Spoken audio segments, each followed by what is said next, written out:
Did it kill me now, Snake? Well, what we got here is what appears to be, anyway, a normal...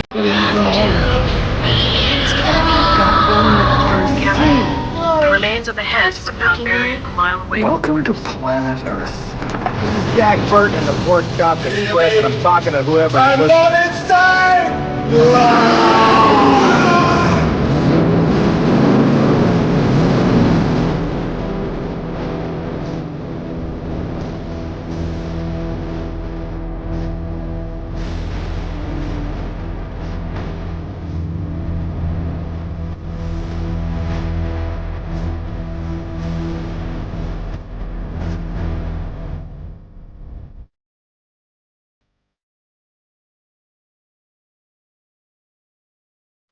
Yeah, I stole it, but he can't sing for that. Good evening, Well, Jimmy. yeah. Good evening. How are we all doing? Yeah, we're all good, yeah. Okay, let's get on with this. So, yes, we are discussing the music of John Carpenter. Now, despite what you may think of John Carpenter, it's not all gold. Let's have a listen to this.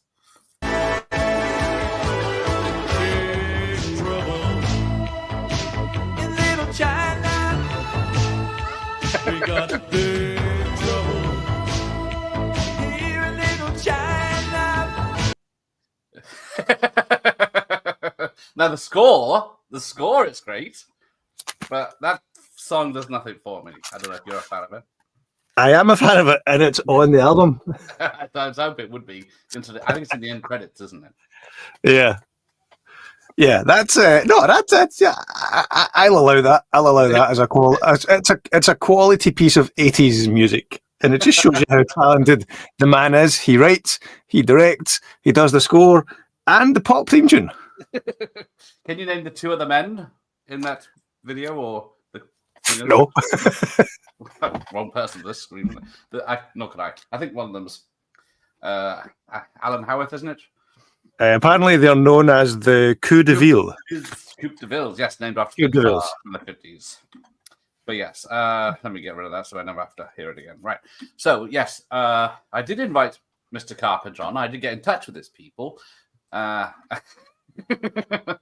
was a no, but the person who does his personal appearances stuff is Erin Gray, who used to be in Buck Rogers in the TV show. So she does promotions and stuff now. So she's lovely.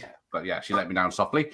Yeah, she says he doesn't really do this sort of thing. So already reviews on YouTube or link. I think it's more in-person stuff or personal appearances when he can be bothered. Sure. I mean, who knows? Maybe he's watching. I did tag him. I don't think he's seen it yet, but we'll see if he turns up yet. Right, it's probably right at the end when we give up. So, yes, it is a late start and it might be a long stream, but I forgot to tell Jimmy before we joined that we're going to be doing it in reverse order from soundtracks for films he's done, not shorts or where they've reused his music in other stuff. So, right. So we'll say we're late, yeah. Yes, that's my fault as always. We were chin wagging, slagging off Mike the Real Fifth people. Greetings, Andy, RJ, great director and composer. Yes, he is. Sadly, he definitely is. He definitely is. By the normies in the 80s. Sleepers for the week, yeah. You can sleep after dancing. I did plug his tour for 8 years ago. I forgot to cut off the end, but the music's so good I didn't want to do anything with it. This has the potential to be amazing. Yeah. Well, that seems like a lot to live up to. Done already. The saddest thing is I don't have any of his soundtracks. I know you've got lots to show off when we get to them, but I don't even have a CD or a vinyl or anything of any of his work because it's so fucking expensive. So my collection of Carpenter vinyl is much smaller than the Hans ones. A, because I don't think he's done as many, but also B, they're quite expensive. Especially the new ones, which is weird. Yeah. There's a few glaring omissions from my Carpenter vinyl soundtrack collection, chiefly The Thing and They Live. There's a few different variations of them, but the one I want to get of The Thing only came out a year or two ago, but it's a really good box set with like the ice cracking open and stuff. I wish I'd ordered it like when it was first announced, but I didn't, and now it's very expensive to get on eBay and Discogs and the various secondhand places. So One day it will be mine. But this one took ages to pick up at a good price as well. Like this one was on my watch list for over a year, and I was like, I'm not paying the stupid money. I That, need like, to set up full screen. Where's Gerald Okanama yeah, and Al Young? Ah, they're not represented. it took a while for me to get this at a decent price, but eventually, I'm genuinely over a year. It was on my watch list. But eventually it came out for. I mean, it's still a lot of money for a record, but you know, it was. Hang on, I got my phone here. I'll just play the songs right here for you. yeah, but then you won't have this cool artwork and all that jazz. Go away. Stop spoiling things. Tease. Anyway, so there's I won't take up too much time compared to the Hans Zimmer one because I've only got 1, 2, 3, 4. I've only got like 6 or 7 Carpenter albums to get through. Okay. Well, yeah, there's not that many to go through. I did realize that when I looked at this because Yeah. pretty much the last 20 years he's only done like 4 scores, I think. Yeah. So that's the ones. Well, 5 actually. But yes, I did see Escape from New York out in the wild once, but it was 40 quid, so I could be wrong. I didn't want to That is exactly what's on the turntable right now. Now, I will be playing some of the scores for about 10 seconds because I'm not sure how much these are. Usually I can get away with a copyright, but some of these might get blocked. So if you do get suspended, bear with us. Yeah, that's why we're hosting this on your channel. I got hit. Not to go off on a tangent already, but yeah. I got hit by not like a notice, but like an actual full-on copyright strike for a YouTube short that was like it can't be 3 years old because the channel's not 3 years old, but like it was over a year old, and it was just filmed on my phone, YouTube short of Bryan Adams. Like I've got Bryan Adams playing on the record. I did a quick YouTube short and just playing the music as it was, and uploaded it and everything was fine. A year later, I got a notification saying it was a copyright strike, and it was like genuinely like this is your 1 of 3. If you get 3 in 90 days, we will kill you. So it might not, it can happen a year later on a stupid wee YouTube short. Yeah, I'm 3 or 4 years old. My channel, I still get ones pop up this year. I've had about 2 or 3 this year from shorts I made or short videos I made in 3 years ago. Just from nothing strikes, but a copyright claim, which is ridiculous. No, this was this was a full-on claim. A full-on strike. Yeah, they send you. Did you know about copyright school? Done it twice. It's like the speeding school you get down south for, like, if you get caught speeding, you can go on that once as well. Yeah, we don't have that up here. We don't have that option. I don't think you go straight to the points. That was a painful 3 hours of my life. I won't go back. Watching June Part 2? Actually, I enjoyed that more the second time, but yeah. He's got Precinct 13 and he just needs the fog if anyone wants to give it to him. Now, Andy mentions here. Now, is it John Carpenter's soundtrack to the thing, or is it Ennio Morricone's? That's a good point. I always make that mistake. It is Morricone, yeah. But in your mind, you think of it as John Carpenter. Yeah, if anyone knows why he didn't do it, let us know. He was probably too busy. I don't actually know. Yeah. Why he didn't do it. Yeah, the award. I don't know if there's a soundtrack award, but let's start one off. Right. Or start with the ends, as it is. So this is Halloween Ends, which he did with, was it Son Cody? Yes, I believe so. And Daniel Davis. Not Daniel Day-Lewis. Right. I mean, it's all the Halloween scores. They're very. Yeah, I wouldn't be able to place. I can place the first one. I wouldn't be able to place this one. Yeah, like this one is so similar. They all follow the same thing. I will only give it 20 seconds. Even with talking, and it's such a god awful movie. Yes, I've seen it. I gave it 2 or 3 times to see, but yeah. I always regret. You saw it 2 or 3 times, Jesus.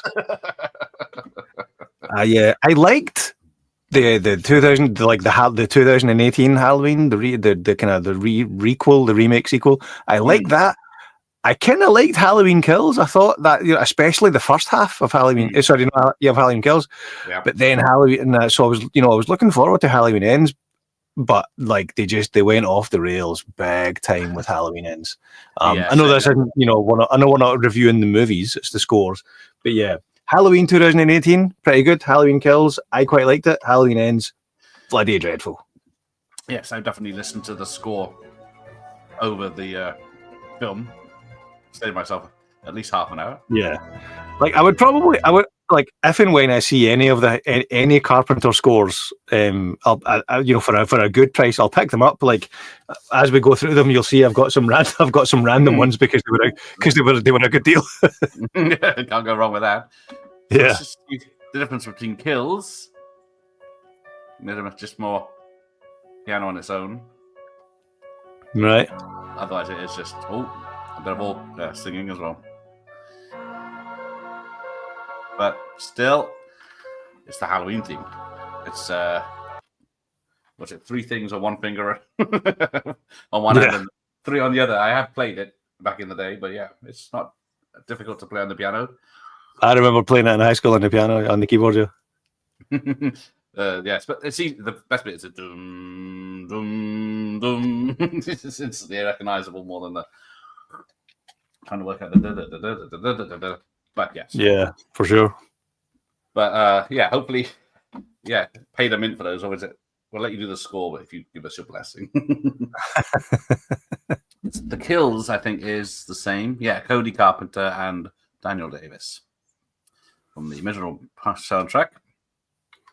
But there we go. Composer John Carpenter. Does he sit there with a little baton? I don't know. I mean, it's probably.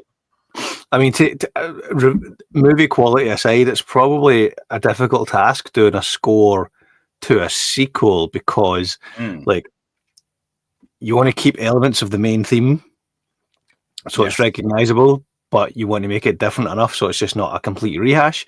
But if you make it too different, it's too different. So as what's the phrase? A thankless task, I reckon. When it comes to scores for sequels, I would say, unless you go completely different, like Hans Zimmer's score for Mission Impossible 2 is very much a Hans Zimmer score. Michael Giacchino's score for Mission 3 is very much a Giacchino score. So they managed to put their own spin on it as they go. Lorne Banff on Mission 5 and 6, I think it is as well. They're only fresh in my mind because I'm in the middle of a Mission I'm watching them all as well, ready for Wednesday. Yeah. So. Literally just finished Mission 5 like minutes before I came in here to jump on it. I thought it was family business. Well, no, it was watching it with the kids. Genuinely, me and the kids are doing a Mission marathon, and then we're going to see. I've already seen Mission Final Reckoning, but I was an IMAX premiere. I just haven't put my review up yet. I'm going to maybe record that after this stream tonight. But yeah, me and the kids were watching them, and then we're going to go and see Final Reckoning on Friday. Cool. Yes, yeah. So I was halfway through. Was it Rogue Nation when this interrupted me? So we literally finished Rogue Nation, and then I came in here. Yeah. So that was Kills. I'm just knocking all these 3 on in the same because they are pretty much just Halloween versions of the theme. The disco one. Yeah. I need some glow sticks. Right. Get ready to kick it up a notch. I'm not sure about the beat in the background. Like heavy on the kick drum into it. It is almost like a dance DJ's remix of the Halloween theme. Yes. So this is not in a good way. It is, yeah. It is gets you the dancing. Yep. Like it would have been interesting to see them do something. So it's basically the Halloween theme with the dance beat underneath. It would have been interesting to see them do the same theme, but take the piano away and replace the piano, I don't know, with like a cello or something. Like that would have been interesting to see or to hear. You know, I mean, I say this as someone who's not a musician, who isn't a composer, and couldn't do that to save my life. No. But you know, it's like you say, it's the same. It's the main theme, just with the dance beat under it. So it would have been nice to see something that went a little bit different, even just keeping the same theme, but replace the piano, put it on a cello or a violin, or Yeah, I think it works better with the visuals. Timpani steel drums, anything, just something different, you know. Yes, because Mike's saying that he loved the Halloween Kills theme is. Let's just go back to that a second. That's what, slower, isn't it? And just the piano for a bit, and then the ladies. Yeah, it's almost like a flatly tuned piano at the start there. Yeah, I'm toned up. Like, so hear a tune. That makes sense. But yeah, there we go. So yeah, he did the new Halloween trilogy, and he did the old Halloween trilogy, and nothing in between. But they just had other people use the score. Like, I guess we're getting Superman theme from John Williams. Seems to be very heavy in the Superman advertising this year. Yeah. But let's not get started on that, because that will be. Yeah, you shut up. I'll go. That would be a bit. Move on before I get going. Right. Yeah. So, Assault on Precinct 13. Yes, we'll be getting to that right at the end. But we're going backwards in time. So the next one he composed. I'm skipping shorts that his Halloween music was used in, or he wrote it for something for a short. So that was Halloween 2018, of course. The answer's in the title. So we have to go back all the way to 2001, which is... Oop, can't spell ghosts. He didn't do any scores between 2001 and 2018? Not in IMDb, he didn't. There's lots of Halloween 4 and 5 convention panels and the making of Halloween 3, but he didn't really make a film as far as I can tell. So since The Ward, isn't it? And he didn't do a sound score for that either. So your old Ghost of Mars here is all that's listed. So don't mind the new. There's Michael Mars. Don't mind the new trilogy. It just wasn't the same without him at the helm. Yes, would have been a very different. But let's have a listen to see what this is like. Oh, I thought, what's the picture showing there? It's you dancing. But yes, we are looking at what is it called? Escape from Mars. Sorry, yeah. But with ice. Escape from Mars is a good one, yeah. Well, technically, it's what it was. Yeah. This is one of those random ones where, like, I wasn't desperate to own this, but it was like £11 or something. So I was like, well, I can add that to the Carpenter collection. I would say, yeah, it was worth it. But yeah. I actually got a bit of a soft spot for I think he did this and Vampires in quick succession, I think, didn't he? Those two movies. And they've got a lot of like similarities in style, like the way the movies were paced with the crossfades and the action and stuff like that. I do quite like them both. Yeah, I'm a bit, yeah. Let's go into heavy rock at points. Yeah. I don't think it's one I'd list. I would buy it if I saw it for £11, but yeah, I wouldn't. Yeah. I mean, I bought it quite a while ago. I haven't even taken it out of the cell phone to shrink wrap. I wonder if it's like a cool, colourful record or not. Ooh, it says. Hang on, let's do a live unboxing. Oh, hang on. For your entertainment. Hang on. There we go. Right. So we have Ghosts of Mars, Black Friday Record Store Day, pressed on Red Planet coloured vinyl. COLORED. They keep misspelling the word colour. What's wrong with these guys? Yeah, what, they stupid? If I can get it opened. Don't embarrass yourself by ripping the cardboard now as well. You might need to vamp and fill some time, Gareth. Right, wait, hang on. Got it. Other non-main themes. But yeah, one of Statham's early works. Yeah, whipping out those fancy camera angles. What else does he use this for, we wonder? You need to subscribe to the other site for that. Right. There we have it. That's it's a lovely album. And Listen to the music. I am a sucker for a textured Black. coloured Black. record. Or nothing at all. Nah, I do like a bit of colour on the records. Picture discs, not so much. The picture it's discs does a much higher. Colour, we say on this channel. Vinyl colour. Picture disc does much more. There's a much higher chance of there being imperfections, but coloured wax is okay. So there you have it. Live unboxing of the Ghosts of Mars vinyl soundtrack, which I'm sure everyone was desperate to see. There you go. You've halved the price of it now, but that's... Yeah, I'd listen to it eventually. I don't like with records and my steelbooks and stuff like that. Like I don't purposefully keep them wrapped up. Like I'll keep them wrapped up until I'm wanting to watch them or listen to them. But I don't collect to like keep wrapped up. Send it for the kids. Yeah, exactly. Yes. So all we're getting now is how people are loving your setup. Yeah, and I have a spit and sawdust setup. That's nice, isn't it? I paid Spit and sawdust. Pretty much, yeah. Is that the name of your other? Is that the name of your site on the other channel on the OF? Yeah. Shut up. Unless we're advertising. Are we advertising? Oh. Welcome to Gareth's Spit and Sawdust channel. Over 18s only, please. Today I'll be masturbating with a cheese grater. Let's see how that goes. I mean, I was keeping it quite vague and PG, but you just went straight in for it. Yes, I would very much mix up my angles because sometimes I'm not wearing trousers in these things. So there you go, just like a newsreader.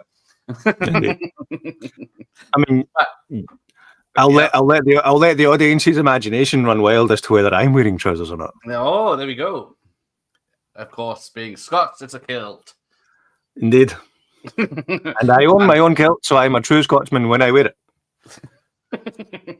That's the general rule. At least that's my rule. If it's a rental, wear underwear because if it's your own kilt, let it all hang loose, boy. Yeah, there you go. There you go. The vinyl's a color. Sorry, yeah, start kicking that off now. I once heard colored vinyls doesn't sound as good, and I can't get it out of my head now. So I've never heard of that album. Didn't Kylie do that one? That's why it doesn't sound good. Right. Let's go back 3 years. There's another big gap in his filmography to Vampires. So yeah, I thought they were quite close together, but obviously not. I would whip out my VHS, but I'm not showing off tonight. I had this on VHS as well. In fact, I don't even think I own a copy of this anymore because I don't have my VHS collection, and I don't think I ever bought this on DVD or Blu-ray. And I'm assuming they haven't done a 4K of this, but I might actually pick this up because I do have fond memories of Vampires. Although maybe I should just keep it as memories. It's better in the first half than the second half because all the big action. Like that's the one. It's James Woods, isn't it? Yeah. But it's Bon Jovi in the sequel. Yes, and then there's a third sequel with no one in. Ah, I didn't know that. Yeah, it's a very little known one. I don't know if I've got the sequel on DVD. I've only got the VHS of the first one. There it is. I'll need to take a note of that to actually check if they brought out a 4K of Vampires. I think rumor has it there. Oh, while we're here, I do have a few. There you go. Oh, they did. Village of the Damned, and then I did have Ghosts of Mars. I'm not sure if it counts as horror. It might be in the two. Hey, Jamie. But yeah, this is it's what he calls it. John Carpenter calls it his western more than a horror film. Hence the soundtrack. Yeah. Yes, Thomas Ian Griffith. He's the bad guy. This isn't he? I forgot about that, yeah. So he's riding high after Karate Kid. No, Kubute. No, what is it called? Karate Kid TV show. Oh, Cobra Kai. Cobra Kai, of course. Yeah. He was doing a lot of 90s action films, which are pretty good now, but they weren't well received when they came out. But as you can hear, I just checked. There is a 4K of Vampires. I just checked. Thought so. I might need to pick that up if it's not stupid money. But yes, very Western themed, this one. Twangy guitars and some banjos. Yeah. It's different, at least, you know? It is different, yeah. It is similar to something else he has done. Yeah. It's not like a... I mean, I've seen the movie a couple of times, so I know the score roughly, but it's not one that I, like, remember. It's not an album I would listen to, like, unlike some of his earlier stuff that are albums that I listen to, you know? So, yeah.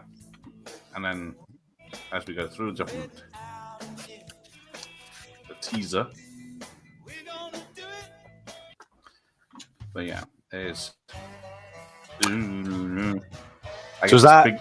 This is Big Trouble in Little China. Is that his band that's singing on the soundtrack? I don't know. Let's have a look. Go back a section and see what it says. Brad Guitar Wilson, I think. Is that him or is this his channel? His channel. No, it doesn't say. Ah. But I don't think it's the DeVille. I mean, that's quite a genre change from cheesy pop to grungy country. Yeah, he had quite a bit of time off because then we jumped another 2 years to Escape from LA. Right, so this has got Alan Howerton again. I keep trying to get a hold of him. We did a lot of work together. Ah. See if both recognize this. Yes, he is in it. Shang Tsung is in Mortal Kombat. From Mortal Kombat, is it for 5 seconds? They cut out most of his footage of vampires. I don't even remember him in it. Well, you won't. I've seen it a few times. And it was only when I was watching it for the watch party, I was looking at the trivia, it says he's in it, and I saw him like turn around in the back of one scene. So yeah, we got an updated Escape from LA. Yeah. Again, like the Halloween ones, like it's not something that I'd be desperate to get because I've already got Escape from New York. And Escape from New York is a brilliant score. That's Escape from New York is my favourite Carpenter score, I think, by far. Oh, wow. Favourite Carpenter movie is The Thing, but favourite score is Escape from New York. Yeah. Yeah, he's one of the cohorts at the start, but he's barely on screen, yeah, and he probably gets killed off screen as well, so that's why he never appears anywhere else. But yeah. Ah. So we'll come back to this after we get to LA, New York. So have a comparison, but I can hear New York in this. Yeah. I don't even think I want a copy of Escape from LA on physical media. I don't have it on anything either, especially on VHS. I got New York. I got Big Trouble in Little China. I don't have some of the other ones. Yes, I wasn't. Yeah. Tidal Wave on the cover. Yeah, I was literally about to say that. My overriding memory. There's two things that stick out when I think of Escape from LA. One is the god awful CGI. It's not even CGI. It's like no, it's rear projection or something. Composition. Yeah. It's just god awful. So that's the bad. But the basketball scene, I remember that sticks out in a good way. That was a good scene. That was a good scene. He can do all those baskets for real in camera. Yep. And I mean, as much as Escape from LA isn't a great movie, Snake Plissken is a bloody brilliant character. It is. Yeah. Oh, they're bringing out New York again on VHS, HMV, I'm sure. Again. But yeah. What is this? What year? I didn't even say what year this was, did I? It's 96, I think. I think you're right. Yes, I was in London at that time when this came out. And it was everywhere. Big marquees with the poster and everything. And yeah. died a death on release. It did. I remember seeing it in the cinema. I remember it was like it did get a big marketing push. So and it was probably that probably would have been the first John Carpenter movie I saw in the cinema. 96. I would have been 13 probably. So and it would have been a 15, but I would have been getting any 15s at that age. But I remember seeing it in the cinema, so that year, probably my first John Carpenter movie in the cinema. Not the best one to experience, but I had seen, New York, Big Trouble in Little China. Okay. I saw on PG-13, The Thing. I'd seen them on VHS multiple times before I saw Escape from LA in the cinema. So, it wasn't too bad. But even as a kid, then I just remember like wincing at the surfing scene, thinking, "Yeah, that's pretty shite, guys." Yeah, you dropped the ball. But yeah, Big Trouble in Little China was the first one I saw in the cinema. Showing your age, mate. Yep. My dad fell asleep and then left to go smoke his pipe outside. He was not impressed. I was loving it. I remember being like leaning forward in my seat to watch it. Yeah. How can you fall asleep during Big Trouble in Little China? Yeah. Martial arts films and Asian stuff wasn't his cup of tea. Because if they kept it with the original story of setting in the Old West, then he might have liked it a bit. That's a movie, Big Trouble in Little China. I'm sure I've said this before on live streams, probably on one of yours as well. But that's top of my wish list for a 4K release. Oh, hasn't he got one? Oh dear. Like there's not any yet. Like that and From Dusk Till Dawn are the two ones that I'm desperate to get. Like a good 4K special edition. Must be. I guess probably rights. I mean, Robert. I'm sure Robert Rodriguez has said that they are planning on bringing out a Dusk Till Dawn, but I think the rights revert back to him. I think in 2027, 2028, something like that. And then he can do it, something like that. I don't know what's happening with Big Trouble in Little China because they did a whole bunch of like I've got a Carpenter steelbook like there we go. Ready to go. They did they brought out all of these like classics in 4K. The ones that this kind of the ones that look like this, but they didn't bring out what's it called? Big Trouble for some reason. That's not been part of them. I didn't look into it too much, but like maybe it's different studios or something like that. I don't know. Yeah. It's Fox, isn't it? They released. Yeah, so they're Disney now. So yeah, fuck. Yeah, like the Thing, Prince of Darkness, Escape from New York, They Live. They all got like they all got like a 4K release, and they're good transfers. But Big Trouble in Little China has been cast aside like the ugly stepchild for some reason. But yeah, sorry, I got From Dusk Till Dawn VHS. I'll rip that for you. Send you a copy. You have a digital copy of that coming your way. Thank you very much. I mean, don't get me wrong. I have like 3 or 4 copies of it between DVD, Blu-ray, and steelbooks. Right. You haven't seen it. If you haven't seen it in the original VHS format. That is one I would have had on VHS, but again, as I sadly have confirmed, I binned my VHS collection as a stupid teenager when DVD came out. So did I. Pretty much instantly after my first DVD, I got rid of the fucking lot. Yeah. But anyway, we're going to go back a year to 95. I didn't realize this was so old. I saw this one in the cinema as well. That was 95? Yeah, I thought it was earlier than that. In my mind, that's an 80s movie. Let's see what he did to the score on this one then. A remake. Another remake. He did, because The Thing's a remake, isn't it? Of course. Yeah. This is probably the Carpenter film I've seen the least. I think I've maybe only seen this once. I think I saw it in the cinema. I've seen it once on video and once a few years ago. It's not that good, unfortunately. Yeah, there you go. Yeah. Michael Myers says second generation VHS is greater than 4. I have almost no memory of Village of the Damned. All I remember is Mark Hamill's barely in it, and he gets barbecued. Yeah, because he falls asleep on the barbecue thing. And I remember that, but not much else. no, I don't remember anything else. Christopher Reeve's in the. Where is it? I did have it. Yeah. Superman and Luke Skywalker is the memories of Village of the Damned. There it is. And I'm sure it was probably marketed as such as well. Yeah. Frantic, frightening, but this flick will give you some doomed good shocks, says some TV channel I can't remember, in America. So yeah, Kirstie Alley's in it, that's it. I forgot that she was in it. I'm sure she has. Right. Right. Yeah, the score is not bringing back any memories whatsoever for this one. I would say it's an autopilot. Village of the Damned is such a horrible movie. Damn it, put me to sleep in the theater. Oh dear. Hi, Jim. It's a video movie. There you go. It's just not very memorable. Yeah.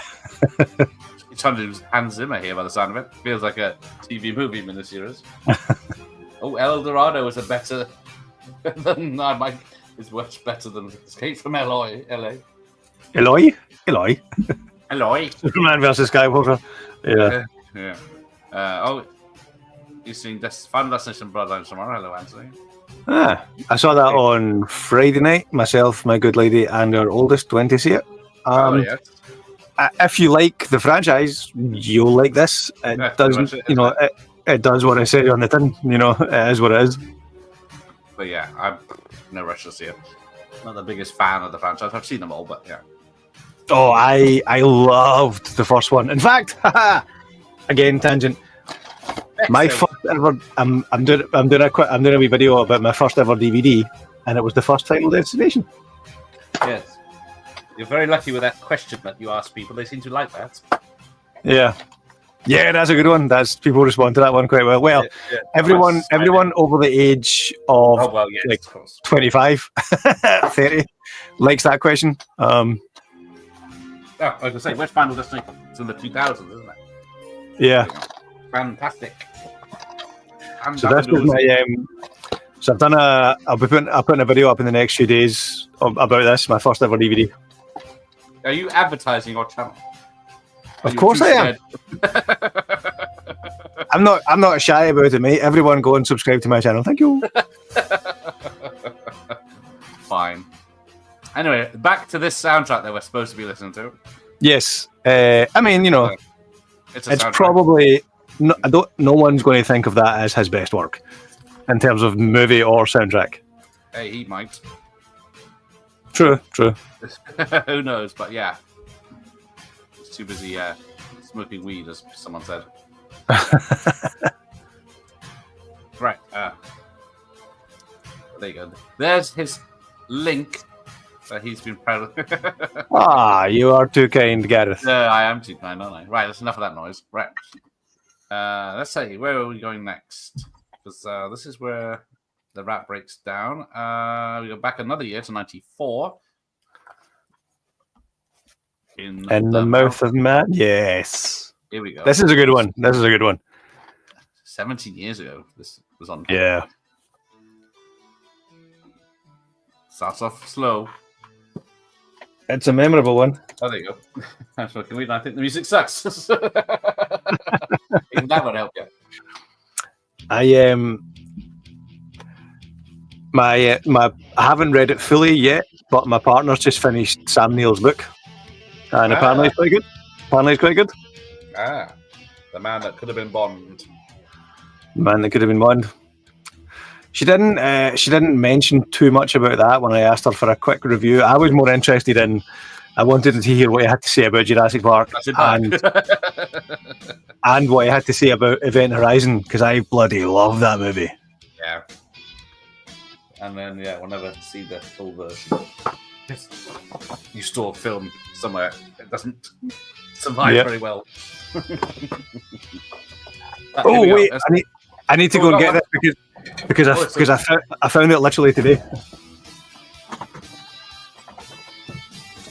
Let's rock. In the Mathematics. Yes, it's got a good soundtrack. And can anyone tell me the actor from the prequel Star Wars films, what part he plays in the Math of Madness? But yeah, the cover is shit. That does not work as a fucking poster to make you watch it, does it? No, the cover's terrible, but I know this has got nothing to do with John Carpenter, but Oh, for fuck's sake. we're talking about Event Horizon. I found this in my storage of DVDs.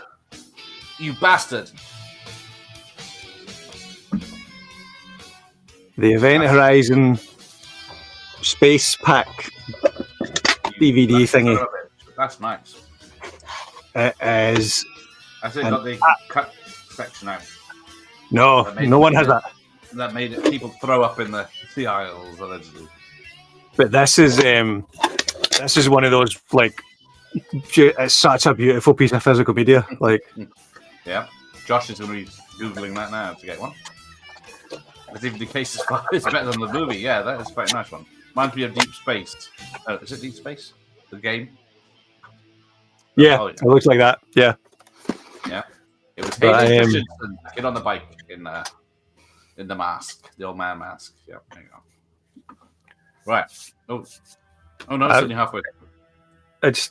I was going to say, it's just like as much as I enjoy looking at myself full screen, you know. This handsome bastard. Right.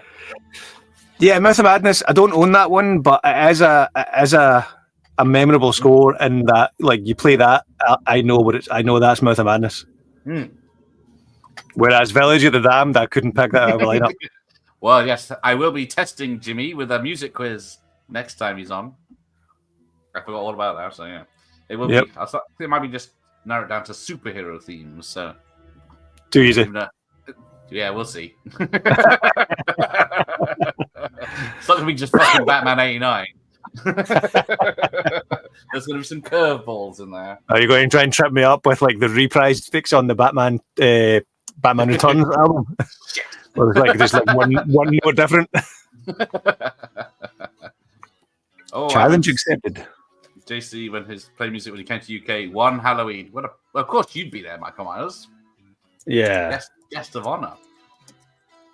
I would. I don't know if he's ever played Scotland as part of any of his tours. I don't think he has. So when he turns up, we'll ask him. Yeah, but I would. I might, like, if he was playing Manchester, I might make the trek. I might make the trip down for that. But as far as I know, his tour this year is just America, isn't it?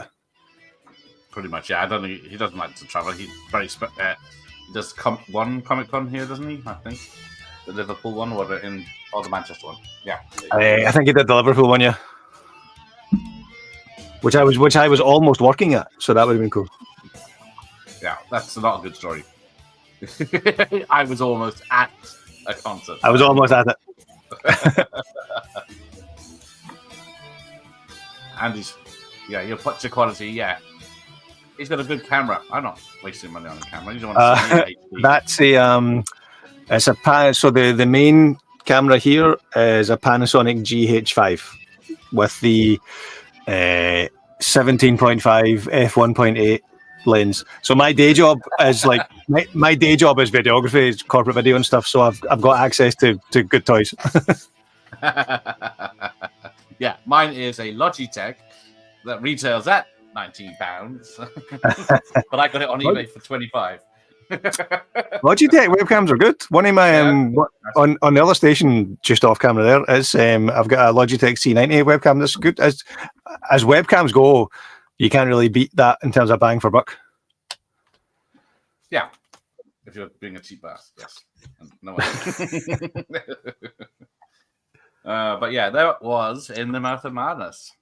That's that little bit where it kicks off. Has that been released on vinyl? Yeah, vinyl. Yeah. Has that? Yeah, I do enjoy that one. I don't think it has. I think it's just been released on CD and on cassette. I guess. That's good. Oh no, wait, it has. And there is someone selling one on Amazon for £121. Get on there, quick. The missus won't mind that. Wait, hang on. No, that's I was going to say I was like, that's different artwork. It's not it's not the soundtrack. It's an album from somebody called In the Mouth of Madness. That's how they get you. Yeah, nearly spent 120 quid there. See, multi-relevator noticed that when Batman gets out of his Batmobile during the Red Circus Gang fight, the film score is different to the released score. There you go. Good ears. That's some deep cut trivia. Ian's anecdote is: I once watched Hans Zimmer leave his hotel to go on his tour bus with his musicians to go do his concert. A show of his music. I did not go to the concert. Yeah, but you got closer than anyone. Yeah, I mean, you saw him in his hotel. That's surely almost as good. It's not. That's a lie. It's not. Yo, Hans, go for gold. But yeah, he still hasn't put that on his mix, has he? Right. One day. Now, I keep meaning to. I don't think I've seen his TV movie Body Bags, which came out in '93. It's actually not bad. I keep hearing that, and I keep forgetting to watch it. But see what it sounds like. Like when I saw that as a kid, like I didn't know, like you didn't know what a TV movie was versus a normal movie. So to me, this was just another John Carpenter movie.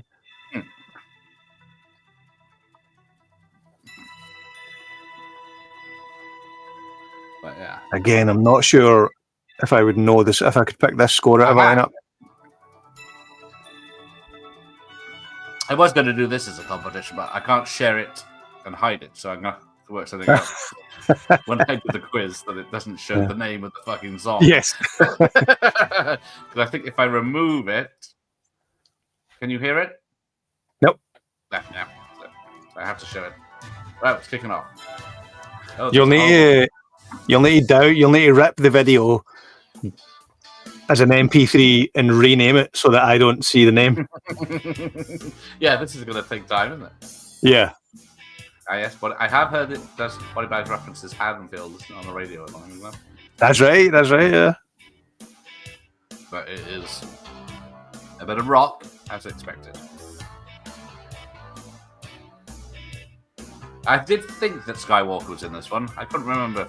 I did think Hamill was in this one. Yeah. I wonder why they didn't work together again. Like, or more, sorry.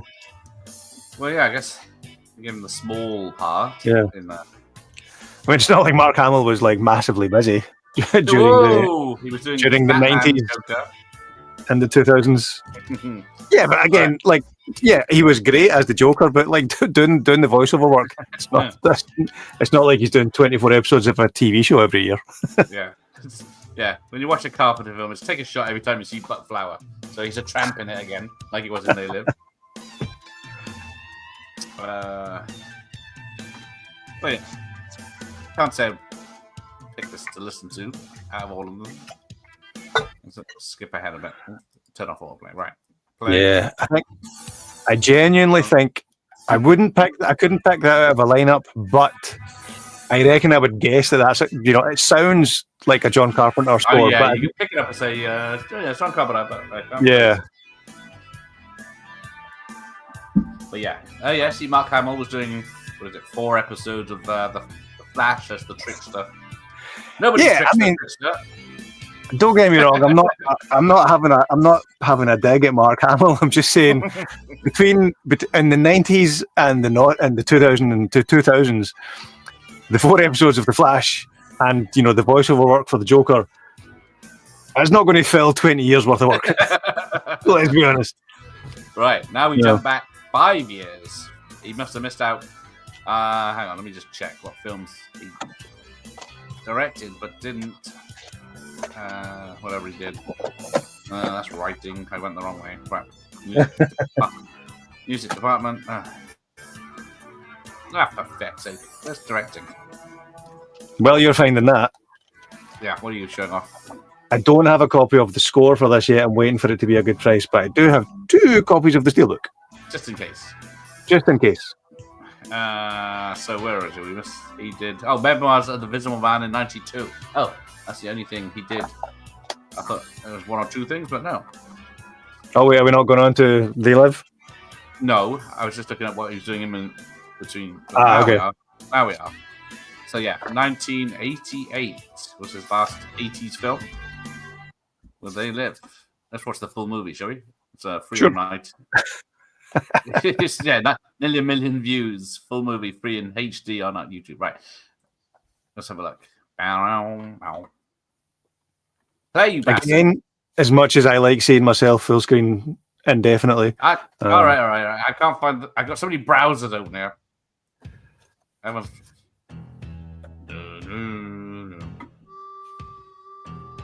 Oh, it's so bloody good. It's so good. I love this I score. watched this in the garden a few weeks ago. And it's awesome. I know I think I was watching you on that one. It's such a good movie as well. Like, Yeah. and Roddy Piper is absolutely brilliant. Yeah. Like, Yeah, I saw this, I guess, rental back in the day. yeah. I think this would have been something I saw like late night on BBC Two or Channel 4 or something.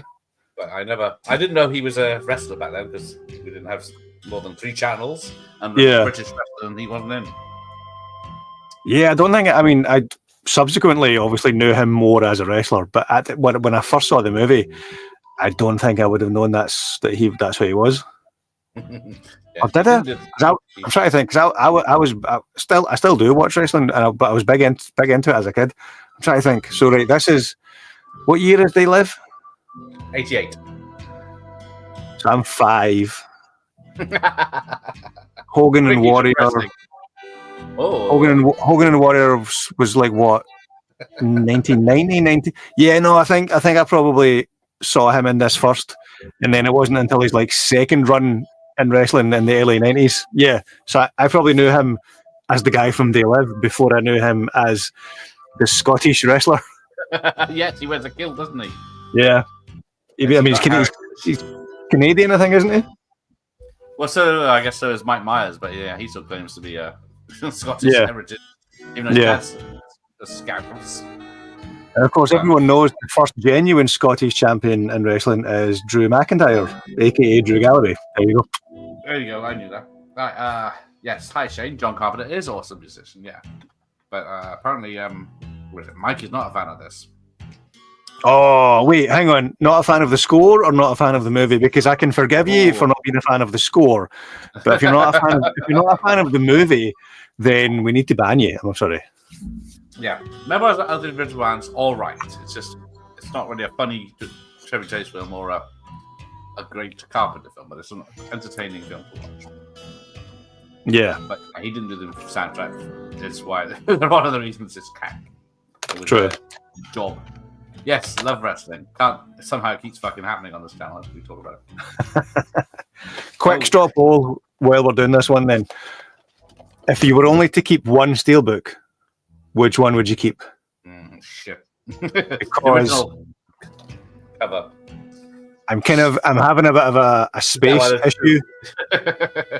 Yeah, I'm having a bit of a space issue with my steelbooks, and I'm thinning the collection by, like, do I really need 5 versions of the thing? 6.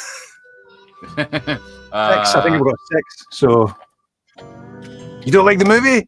You're dead to me, man. Yeah, unsubscribe from all our channels. No, stay subscribed. But, yeah, subscribe. Watch videos completely. Yeah, subscribe, watch videos, but know that we despise you. I wonder, was Kurt Russell offered the role, or was he ever in talks to play the role? I don't know. Because it does seem like it would be very much easily transferable to be Kurt Russell in that movie. Was he 8? I think Overboard was 87. We watched that just recently, like literally 10 days ago. Oh, I watched it last month or something. Yeah, I saw it. It's great fun, that one. The remake, on the other hand. Oh, the remake's dire. The gender swapped remake. Yeah, it was interesting, like watching it. It's one of my partner's favorite movies, Overboard, and so we wanted to show the kids. I think our oldest, who's 14, I think she had already saw it. The 2 younger ones, they're 8 and 11. I don't think they'd ever seen it, and showing it to them and getting their take on it was interesting because that's a very problematic movie. Hey, he doesn't touch her like she didn't want him. He You doesn't know, get that, shot that, until they in fall in today's world, he would be jailed. love. But it was all right the other way round. Without question, he would be jailed. Well, and saying that, this was the question I posed to my partner when we were watching it. So imagine the same movie, because you watch that movie and you think, oh, that's nice, that's romantic, that's funny, it's Kurt Russell, and happy ending, lovey-dovey, all that jazz. Right? All over the place, yeah. Imagine the same movie, but instead of Kurt Russell in that role, it's Danny DeVito. Is it still romantic and cute, or is it creepy as hell? So there's a definite correlation between attractiveness and what's allowed. Yeah, where have I gone? There you go. Exactly. I see. They probably cut the shite out of Overboard on ITV. Watch it not long ago. I was like, "Where's the dodgy scenes?" It's like half an hour long, isn't it? Yeah.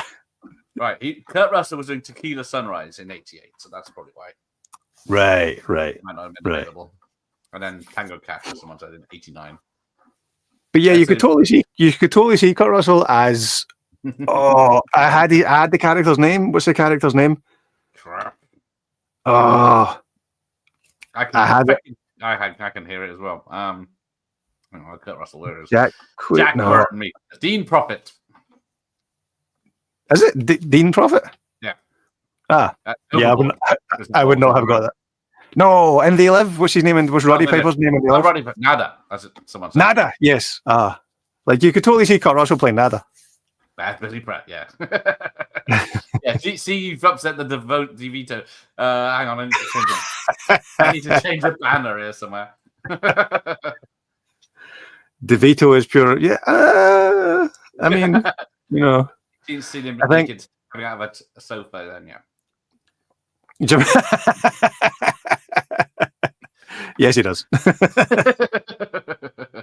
Anyway, we're supposed to be Carpenter. Yes, back to that. Right, what are we doing? Where are we next? We're in the 80s already. Now, I'm on. Now I've got too many feckin' things open. Composer. Right, here we go. Yes. So it's almost 1 year. Oh no, you just have a big gap coming on. Right. So what was happening in 1987? I always think of this as being older, like early 80s as well. Yeah. It's another one with a shit poster. That's the one I remember. There it is. I haven't seen the one with Alice Cooper on the front. Yeah, I'm sorry, Andy. I got horny. Yeah, that's Bad Billy. Oh, hang on. I didn't see fucking advertising. Look at that anger. No one gives a shit about re-releases. No, this is a good looking one. This is a good looking one. Oh yeah, let's just switch cameras because we can. Oh look, spoilers for the film. For a 30-year-old film. And I believe we might have some sexy coloured vinyl as well. There's nothing for me, but I'm going to send me that. Ooh. Printed as the devil itself. That's how he's getting out again. God damn, that's good looking. That's a nice green. I mean, that is a sexy piece of wax, as they say. Love out there, right? Okay. Prince of Darkness was quite nice. Donald Pleasance as a priest, yes. Back again with the misbehavior. It's not actually. It's not one of my favourite Carpenter movies, I have to say. I still don't like the bit where the demon or whatever broadcasts into your mind and it shows up and coming out of the church. Always freaks me out that way. What does the slip cover show? Hang on. No one gives a shit. Show off. Is it the lyrics? Nice. Nice wee paragraph from John and Alan. And then Some very artistic negative space artwork going on. It shows what happens in the film at least. Bugs all over it. Clearly ran out of ink in the printer. Yeah, nearly 40 years old. This film was it? What did I say? 87. 87, yeah. And yeah, in my mind, this is older than The Thing and older than Big Trouble. Ah. But evidently not. I don't like Prince of Darkness. Sorry, I find it a bit tedious. I can understand that. Not much actually happens. Yeah, I would agree. I got it just to complete the Carpenter collection. But in fact, did I get? Yep. Again, 2 copies because. Yeah, because it's your favorite film, obviously. Yeah, I think one of them, like this set here, this style of artwork. I think this is Shout Factory. I bought that as a cheap box set. Well, a cheap bulk buy on eBay. These ones, this style are the 4K releases. Yeah, I definitely don't need 2 copies of a movie that I barely enjoy. I do enjoy the film a lot when I watch it, but yeah, I can see why some people find it tedious. Yeah, I will say though, the 4K transfer, like all of the Carpenter 4K ones in that release, the 4K transfer is a really good transfer. Is that because it was filmed on film? It's because it was filmed on film, and they took care with the restoration. Like it can be a shot on film, and they just do a really cheap 4K version. Like a lot of cheap 4K restorations are just like upscaled from the Blu-ray. Yeah, fuck it, just put it through a filter. That'll do. Pretty much, yeah.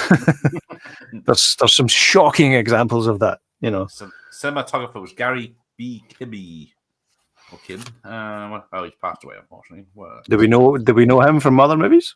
Escape from LA, Big Trouble in China. He wasn't a cinematographer on that, and Virtuosity as camera. Oh yes, Virtuosity. Big soft spot for that movie. Yes, excellent. Saw that as a teenager in Canada in the cinema, and I was like, "This is amazing." Yes. And because I don't even think it got a cinema release in the UK, did it? I don't think it did. I saw it on video back then. Yeah, I remember coming home from Canada that summer and telling my mates about this movie with Denzel Washington and describing it to them, and they're looking at me like, "What?" And I was like, "Oh, you need to see it," but it came out on VHS like a year later or something. yeah, straight to Susan, radiologist, glasses. Yeah, it's a I do. Not my favorite Carpenter movie, and not a memorable score. I have to say. Russell Crowe's Fire Stone, exactly. Yes, Virtuosity when he's composing with screams, like that's Russell Crowe is hamming it up deliciously in that movie. He knows what he's doing in that film. Yes, he understood the assignment, as they say. Right. Him and Kurt Russell are in 2 different movies, and it is brilliant. Not Kurt Russell, Denzel. Denzel, yes. Yeah. Where are we? So now we go back to 86. Bloody hell. So, let's rock without the Coupe de Villes. Mm-hmm. Yeah, we've seen that, but no one gives a shit.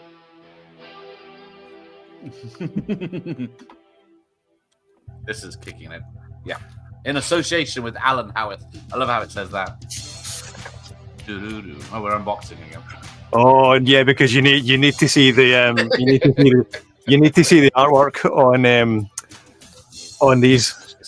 Spoilers for the other ones in the background now. Ooh. Oh, look at that! But look at that! Nice. I mean, come on, that is quality. Yeah. And then the other one. Oh, hang on. I'll just sit this one out, shall I? I mean, you can talk. Look at that. What's the name of that beast? Ooh. I don't think it's mentioned in the film. It's probably I don't think it is. Novelization. But this is, I mean, like, I would almost, as much as I was saying I don't like a full picture disc, I would almost like that to be the full picture on that. That would be pretty spectacular, I have to say.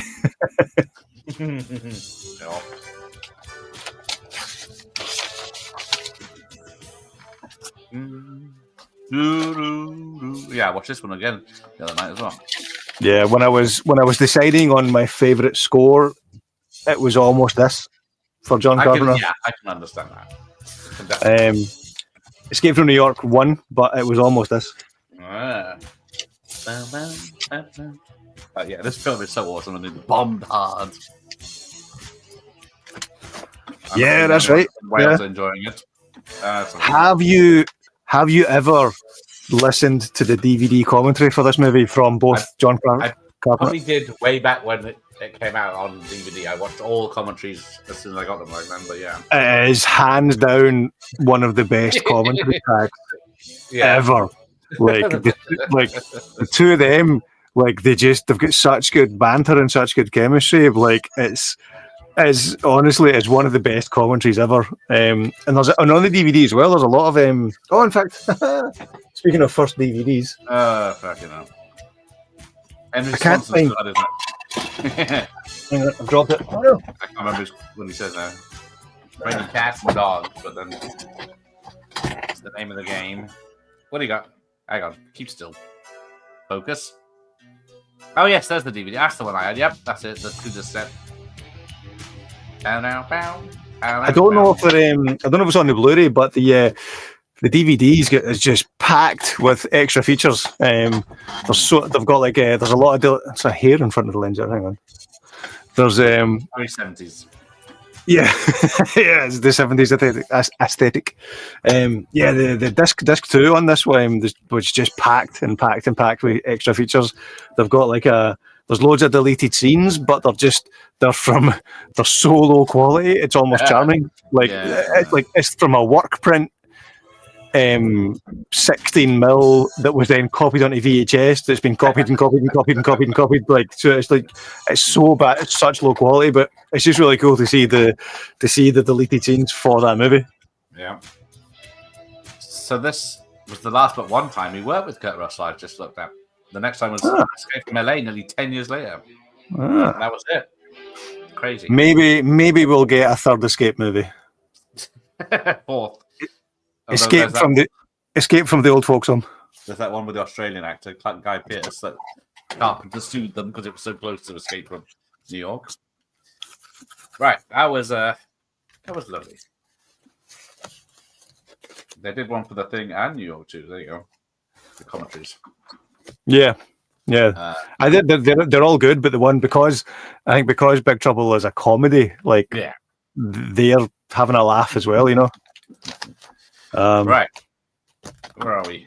So second favorite Carpenter movie and second favorite Carpenter score. Big Trouble. Oh, there you go. We'll save the rankings for the end. Right. Now you've spoiled it. Right. So now we jump back 3 years to not Christina. I'm not going to play the music video because that could get us in trouble. There we go. Yeah. Music, we can probably get copyrighted to death. Yeah. Videos will probably be taken down straight away. So, what was he doing in between now? I don't know this one as well. The soundtrack. Yeah. I've seen that. I haven't seen this in a long time, but I have watched it a good few times. Hang on, I think we've missed one. It's not credited as a composer. Starman. Have we? Did he do the soundtrack for that? I thought he did. Hang on. I thought I was listening to all this anthology album. Hang on. Let me. Yeah, you do the homework. I can't be bothered. Hang on.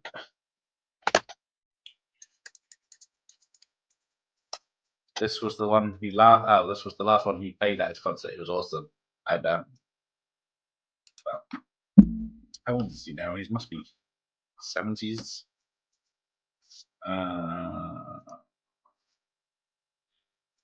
48. He was born. Hang on, I've got it here. No, it's not. It's Jack Nietzsche. Ah, there you go. I wonder why. 77, yeah, I guess. There's the maths. Thank you, Ian. 77 years. And now he does look like Lopan from Big Trouble in Little China. David Lopan. Now this really pisses me off to no end. It's my favourite line of the whole thing. Who are these more friends of yours? Yeah. That was, I remember having a bit of a discussion as to whether or not it was okay to show Big Trouble in Little China to the younger kids. We decided it was, and we would just hope we would brush past, because there's only really one problematic scene, and that's the brothel scene at the start. So, like, how do you explain that to a 10-year-old?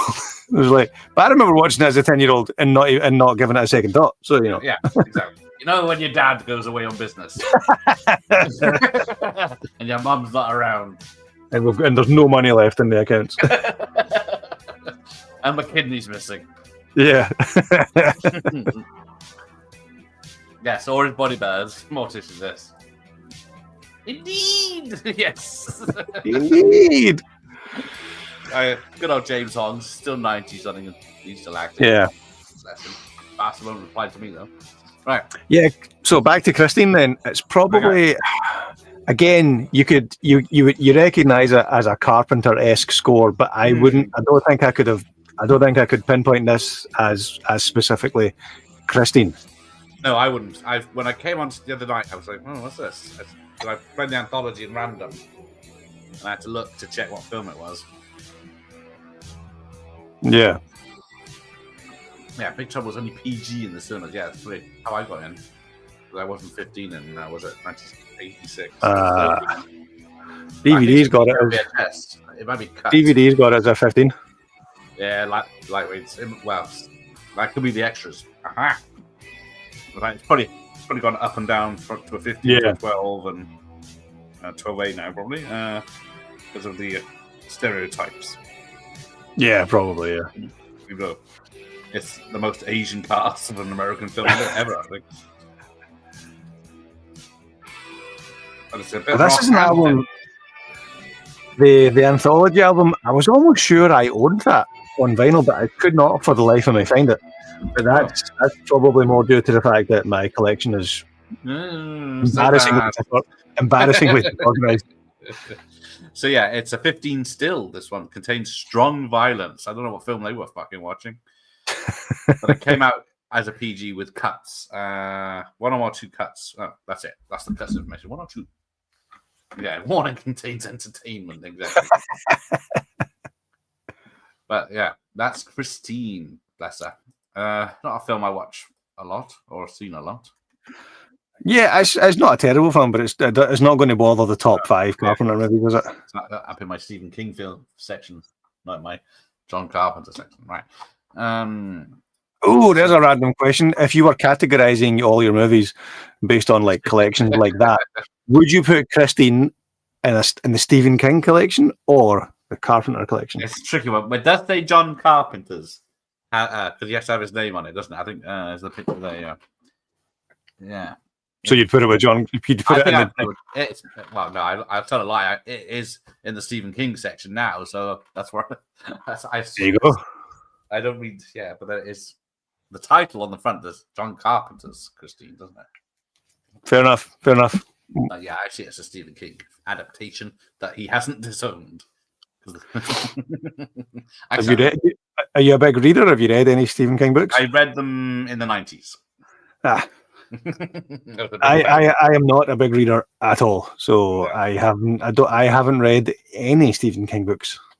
Oh, well, yeah, I read them in the 90s when they were all big adaptations coming to the cinema, like Misery and all of that. So yeah, Shawshank and.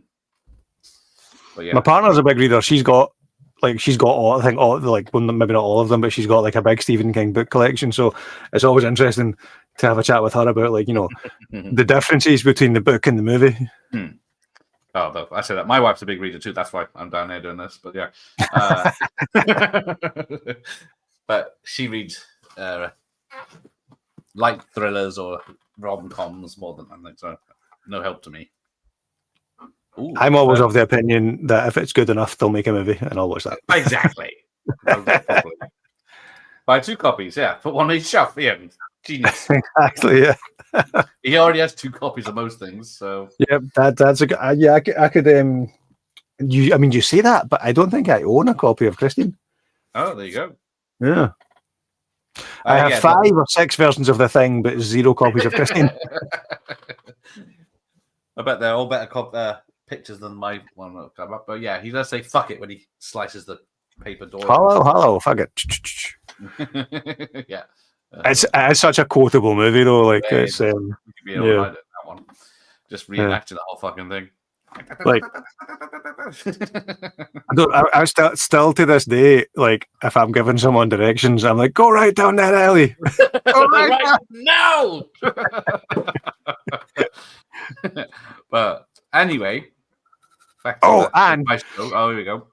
Just Y'all cue the talking next about, talking about it being an insanely quotable movie, like it's all in the reflexes. That's like, yes. not daily, but I would say that's a weekly phrase that I'll say, and I just get eye rolls from the family now, from the 8-year-old, the 11-year-old, the 14-year-old, and my partner.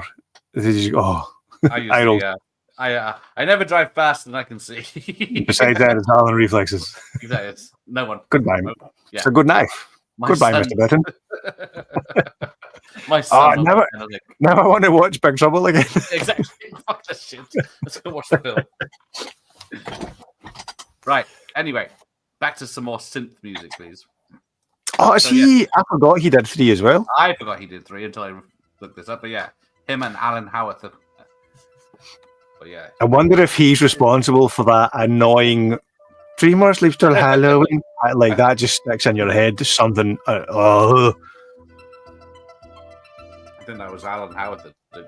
Oh, it was Tommy Lee Jones, not Tommy Lee Wallace. Did the yeah. Jack Burton, me. with his red lipstick on. Yeah, he's not the hero of the story, which is upset. It's so. But it's so funny though. Like they talk about that on the commentary. Like they talk about like making sure that like there isn't a scene where he's essential. If you remove his character from the movie, it still plays out. You know. That's awesome. And then there's that crossover comic book with him and Snake Plissken. Wait, what? You not seen this? Yeah. I didn't know that. No. There's a sequel comic where the monster's hiding in the back of the truck. It's not going to kill him. It's going to be his friend because the monster was Lopan was his master and he killed Lopan. So that means the monster is now loyal to Jack Burton. So they be going. Yeah. Right. Where the hell can I buy that? Great, locked in now. Oh, the best theme this one. Best Halloween theme or best theme of Egg Shan, yes. You leave Jack Burton alone. With that deadly treble insert. Right. I'm leaving that tab open now because I'm going to find a copy of that too. But I didn't know that existed. I haven't read it, but I've seen. I think it's like a run of like 3 comics or 4 comics or something. Yeah, that is awesome. It's amazing. The score is amazing, even though I'm excluded from the film. You make a cameo, don't you, in the immortal classic Halloween tonight at 9. Stop commenting. I'm trying to catch up. Right. Halloween 3 is my second favorite Halloween film. I can't blame you. A lot of people have a lot of love for that movie. I do. I've always loved it, especially the "Where are you going to sleep tonight, Dr. Chappins?" Yeah, I don't hate it, but it's definitely like. I mean, thing is, the Halloween franchise has such highs and such lows. Halloween 3 is probably like in the middle somewhere. Oh, I can reach my Halloween 3. There you go. Nice. I don't have that. So the Halloween collection is in its own wee section on the shelf. So I don't have that to hand, but I do have the steelbook. Okay. You got any Tangerine Dream? I realised. What did they do the other day? I was watching. I've got they did Legend, did they not? They did Legend, yep. Yeah. And something else, but then they were replaced or something. Yeah, I watched something the other night they did. Was it? Might have been Nightwish. But I did look them up and see what they're up to. But hard to track down who they are. Yeah, Chalice is a sex god. Fuck you, kids. I'm trick or treating. Here's a 50p mask. I'm gonna bang this 19-year-old with a 6-pack. Yeah, yes. Oh, fire starter. You should clip that as a short. That'll get people in. It's problematic. He's far too old for the modern audience, which is more than 6 weeks. Oh, that's it. They did. Oh, Firestarter, The Thief, Dark. Oh, Risky Business. That's it. That's what I watched. Near Dark, I think, is the one I was thinking of. I watched Risky Business. Why's that? Did I not post that?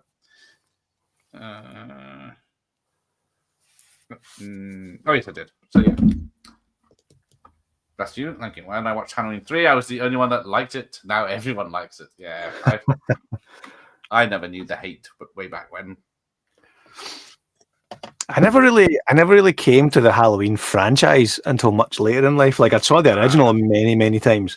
Mm-hmm. But in terms of like watching the whole franchise, I don't think I'd seen all of them until I was like in my 30s. Oh, there you go. Like, and then when we did the rewatch of the whole franchise like a couple of years ago, I didn't even realize Paul Rudd was in. Was it 5 or 6? Oh yes. Like, yeah, I guess I wouldn't until I rewatched way after he was famous. I never see it the other way around. Let's see, Halloween. Yeah, I would have seen Halloween on TV. I think I would have seen 1 to 5. I would have seen in the 80s, maybe 5 in the 90s. H2O I saw in the cinema. 6 was a rental. Yeah, I saw H2O in the cinema because that was very much like Halloween does Scream, you know. Yeah, it's at 18. I thought it was a 15. There we go. Halloween 3 is a 15. All the rest are 18s. Yeah, so Halloween 3 on BBC One when I was like 5. Surely not, Michael Watts. It would have been on very late. Oh, and Miracle Mile with Brian Thompson would have been Tangerine Dream. Yeah, I need to check out their soundtracks. Right, so now we're on Halloween 2. Oh, well, I haven't got Halloween 2. Dick Warlock's got my copy, my sleeve. Oh, there we go. Hang on, let's bring that up. Oh, he's crying. Ooh, nice. But this one has a... That's not the mask. Ooh. Some sex artwork on the gatefold. That's Laurie showed a ginger. Boom, boom. I do like how this starts off with the 7 shots. And then the actual record is kind of like smoky, semi-transparent. Yeah. Which is an interesting take. There's no missus note to send these to me if anything happens to you. No, but my youngest literally said, our oldest said, so when you die, will we just sell all of these? Yeah, my family was the same with my VHS collection. It was just bin them. So if there's a skip outside, help yourselves. No, so it's already part of their plan to sell my collection when I die. Well, I mean, who knows? College fund. Could be worth a lot, could be worth nothing. Yeah. Another butte from Josh says. I think it was that's a good looking one. That's a good looking one. Here we go. Let's go. Let's rock. Yeah, H2O should not be an 18. I'm trying to think of apart from the bit with the leg, maybe. Is H2O an 18? It might not be anymore, but it was one on VHS. Hang on, I'm going to go and grab the Halloween one. Hang on. Fine, I'll listen to this music. You people talk amongst yourselves while I look up H2O and rock out.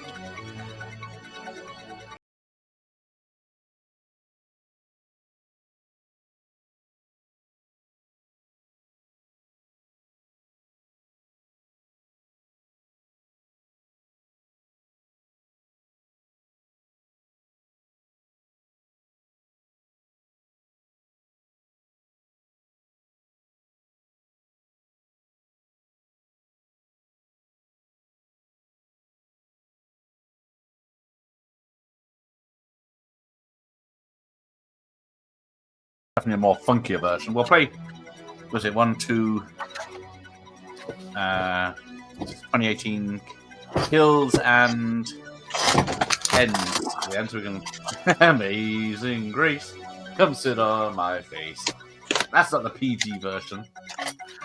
Right. What was I checking? H2O. Right. I just checked the BBFC. There you go. What's So it's shut off again.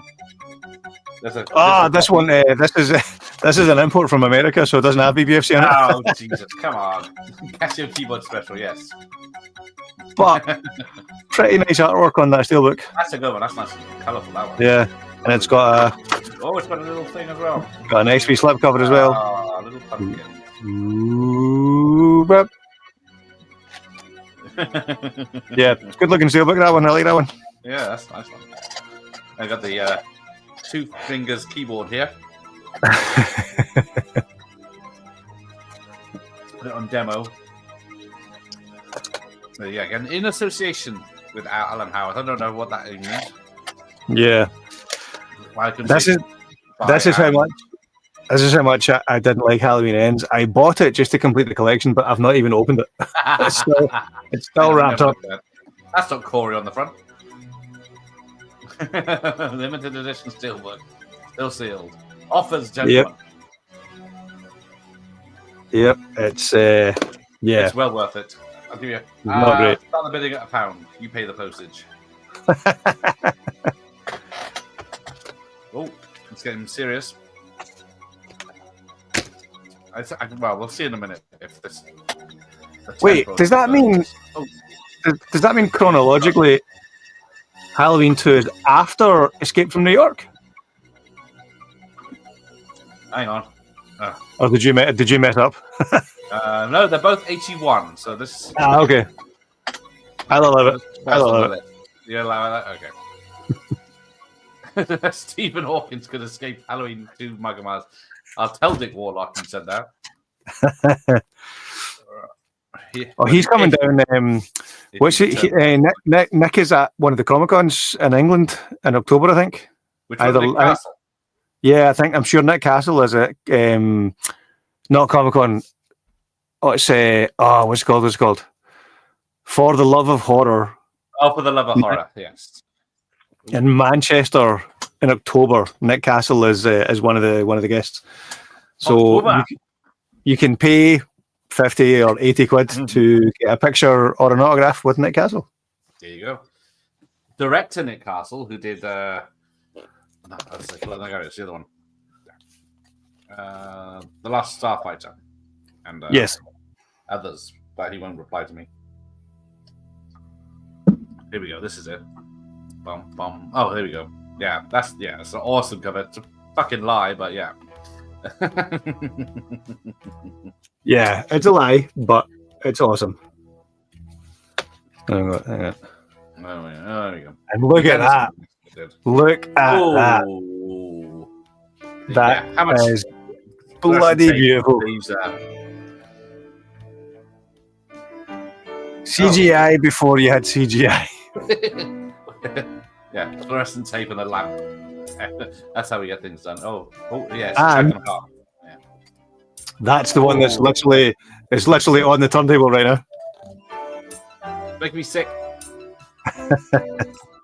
It's oh yeah. Dad, what's final? As I listen to it, it just confirms that it's my absolute favorite Carpenter score. Just the main theme is just so simple, but so, I don't know what the word is, listenable. Yeah, it's very relaxing, isn't it? It's just, yeah, that's the thing. You can, like, one of the reasons that I love listening to soundtracks, like while you're working, is there's no words,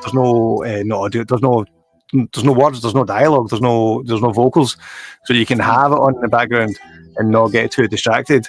And having this on in the background, I just find I get into like a chilled out zone of getting on with work. Like it's a good soundtrack to write to and work to. Yeah. So Ian hasn't seen any of the Rob Zombies or the 28 onwards Halloweens. Well, yeah, like what is it? You're not missing much. I can't say I recommend them, but if you want to watch the 2018, and that's about it. There's the Rob Zombie one. Oh, Hobo Myers. So, controversial opinion, I'm actually quite a fan of the Rob Zombie one. The first one, anyway. The second one, not so much, but I do quite like Rob Zombie's Halloween. It's better than half of the Halloween movies. Ooh, I would take 6 and 5 of that. No, I would not. Then we shall disagree, and Yeah. I will cut you off. I would say, I mean, I'm not going to do a full ranking, but the worst for me by far is Halloween Kills. Like, if I had to watch the Halloween movies, that would be the last one I would want to watch. I dislike it that much. Yes, big joke on you, Mike. No one can escape Western Superman. Oh dear. Now he's, I don't know. Is he more upset with me than you? No, I think me liking the Rob Zombie one is probably the one that people will be offended by. Which yeah, I don't get the hate. I thought it was a good movie. Like the second one is weird because like the second Rob Zombie one has like a 25-minute opening sequence that's like a dream or a flashback or something, if I remember rightly. It doesn't work, does it? It's like, oh, a really good opening 20 minutes. Oh, yeah, it's on you. It's nothing to do with the film. And it's like it's like a Dallas style soap opera reveal. It was like, oh, it was all a dream, and you're like, what? It was in the shower, that might help, but yeah, it's not. Yeah, JR was in the, yeah. So that's but yeah, I think Rob Zombie's first Halloween. I think that's a good movie. Anyway, but you know. Back to good movies. Before I lose you more subscribers, we'll move on. Yeah, if I'm hemorrhaging because of you. Right, here we go.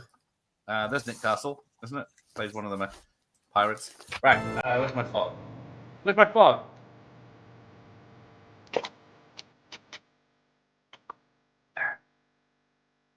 Son of a bitch. I know. You stole my fog. Oh, there it is, right from with the lying poster. There you go. Yeah. Lee Curtis in this film, when she isn't being banged by Dr. Chalice again. This is another one. That picture. What is that? Oh, that's nice. This is another one where I was convinced I owned a copy of the soundtrack, but I could not for the life of me if I can find it. But I'm almost positive I've got it somewhere because, like, I know the artwork that's on the soundtrack because it's so similar. It's the green and black. It's very similar to the design on the fog. But I've got it somewhere. The fog is. So we'll stick with the steel look. The fog. Ooh, Michael Myers loves the fog. I think this is my favorite film, even though I know the thing and Halloween are probably better films. Yeah, I was a few years ago.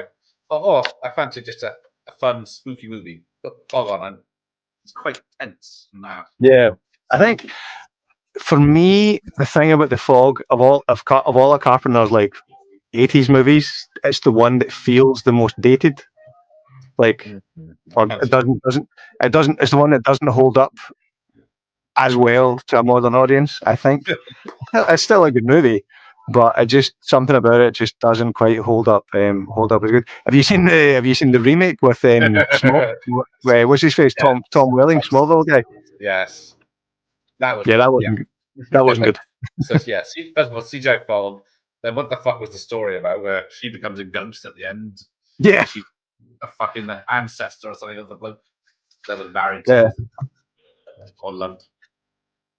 It's a shame because I think Tom Welling seemed like such a likable guy, and I think he was good in Smallville. He was good in Smallville, but just didn't really have much of a career after it. No, it's a shame. It's like a lot of these big TV, Dean Kane's the same, wasn't he? Yeah. Sorry, Josh. We've already talked about the remake.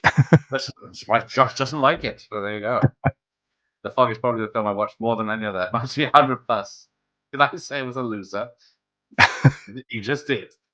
100. I mean, is that an exaggeration? That's a lot. I don't think I've seen any one movie 100 plus times. Balls to the modern audience. Yes.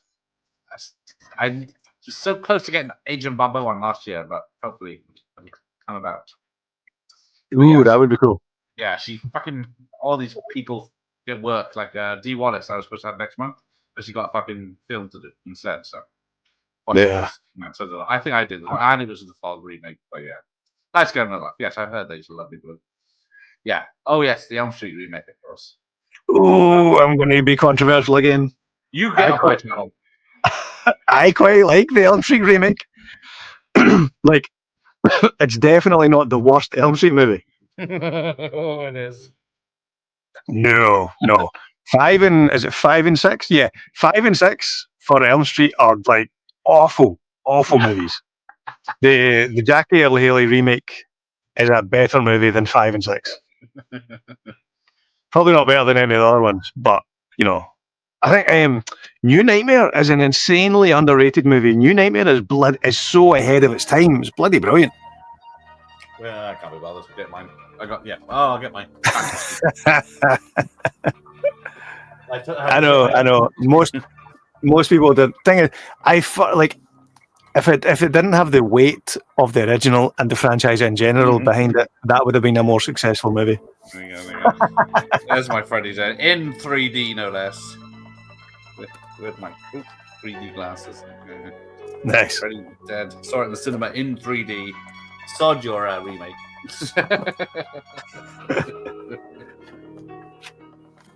But this will be the last time Jimmy is on the channel, so there we go. He's upset far too many people tonight. I mean, you say that, but who else is going to geek out over soundtracks as good as I will with you? You know, it's a niche within a niche. I will. Director Stephen Hopkins, who signed my Part 5. Ah. So then I will let him know what your thoughts are. I mean, you know, Stephen Hopkins has made a couple of good movies. Elm Street 5 was not one of them. I think he'd admit to that, but yeah. Predator 2, on the other hand. Exactly. Which he signed. Right. Nice. Let's see, that was The Fog. Let's make Freddie Jimmy Savile at work. Oh dear. Don't put that idea into the world. No. Yeah. Oh, look, now we jump 2 years to Halloween '78. No thing on this one, but we'll have a listen to the thing because it is,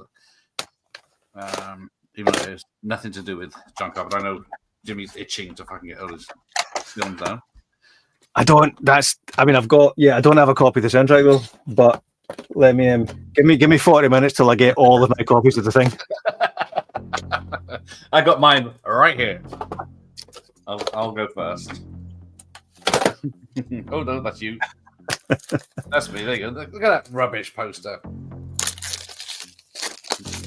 from the director of Big Trouble in Little China. Yeah, exactly the same type of fucking film.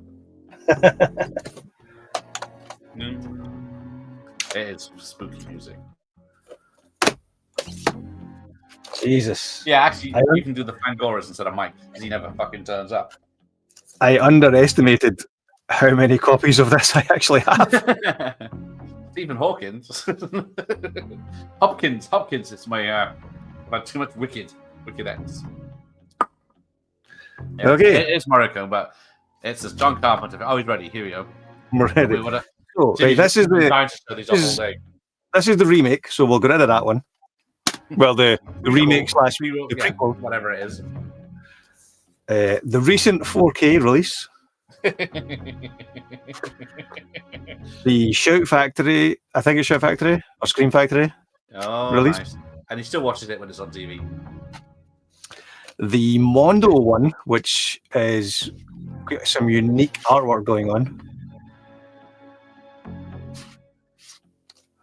The HMV Japanese one, which I haven't burst open yet, so I'll leave that J card intact. Just now. £300. This one, which is a cool design. Ooh.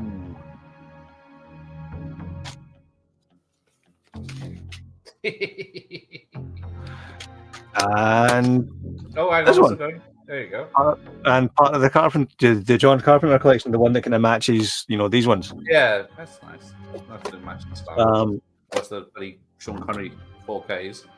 Yeah, and that's not even counting the Titans of Cult one that was released, which I think steelbook wise, I think it's the same or similar design to this, but obviously it comes with a lot of toys. And speaking of toys, Where's that going? All right. Nice.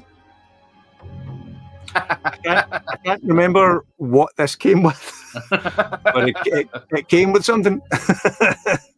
Oh, do you know what this is? I think it's one of those. What was it called? The monthly subscription geek box. The box is, yes. What was it called? Yeah. Geek box? No, something like that. So it's from that.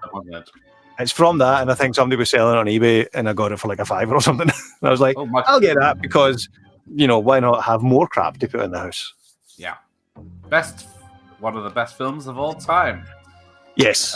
I saw it way too young for me because I was a lightweight. So it would have been on VHS. What year did we say this was? 80... 81. 81. No. So I was 9. It was a weekend of this, Halloween 2, and Apocalypse Now. Nice. Gave me nightmares and put me on horror films for 10 years. I would have seen this probably around 8, 9, 10, and it would have been on TV. But it just stays with you, like when you watch it, like you're transfixed, and a huge part of the reason that it sucks you in from the start is that score, which is kind of Jaws-esque. I've always thought. Ooh, hear that? Yeah, something's coming. Think about it. It's for like 16 bars, it's just 2 notes. Yeah. Yeah. I'm not saying at all that it's like a Jaws ripoff, but it uses the same simplicity of that kind of, you can't, in the same way that John Williams' score is there for when you can't see the shark. Morricone's score is there for when you literally can't see the thing, and then eventually you do it and all hell breaks loose. Yeah. But yeah, the thing is maybe, I don't know if it's in my top 10 all time, but I would definitely say it's top 20 of all time for me. Oh, there you go. Yeah. It's because, again, it's one of those movies where for my favorite movies, I do end up just buying like every copy, every version of it I can find for the various different artworks and whatnot, So that's how you know if I like a movie, is like, how many copies do you have of it? Right. And then we get to, I'm not going to bother with Dark Star because I can't be bothered. Right. Halloween 1978. Hey, Mr. DJ. So this is one, again, I don't have a copy of it yet because there's one specific release that I'm trying to get my hands on. And it's pretty expensive. Yeah, I've got the VHS with the shit cover. Halloween 2 is the worst, but I don't have that one. Yeah, that's the VHS cover. That's a shit cover. I've got I've got 2 copies of the steelbook. And then I'll bring yours up. Nice. So this is the relatively recent 4K release. Oh yeah.